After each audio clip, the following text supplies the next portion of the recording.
கர்த்தர் எவன் ஒருவனுக்கு சம்பத்தை, ஐஸ்வர்யத்தை, நன்மையை கொடுக்கிறாரோ அதை அனுபவிக்கிறதற்கான அனுகிரகத்தையும் அவரே கொடுக்கிறார்.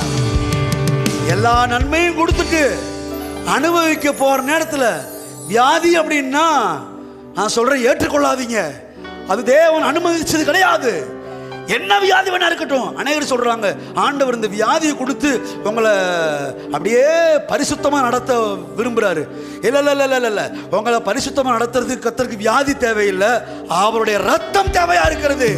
இயேசு கிறிஸ்துவின் ரத்தம் தான் நம்முடைய சகல பாவங்களை நீக்கி சுத்திகரித்து நம்மளை பரிசுத்தமாக்குவதை தவிர வியாதி எந்த மனுஷனையும் பரிசுத்தமாக்குவது இல்லை. ஒருவேளை வியாதி இன்னைக்கு பெந்தெகோஸ்தே சபை சொல்றது போல எல்லாத்தையும் பரிசுத்தமாக்கும்னா, உலகத்தில் எத்தனையோ பேர் வியாதியா இருக்காங்களே, அவங்கெல்லாம் தேவன் பரிசுத்தவான்னா சொல்றாரு?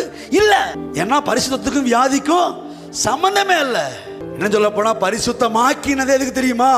வியாதி இல்லாமல் வாழுவதற்காகத்தான். ஹல்லேலூயா. அக்கிரமங்கள் எல்லாம் ஏன் மன்னிச்சார் தெரியுமா? நோய்கள் எல்லாம் குணமாக்குவதற்காக. கையை தட்டு நன்றே.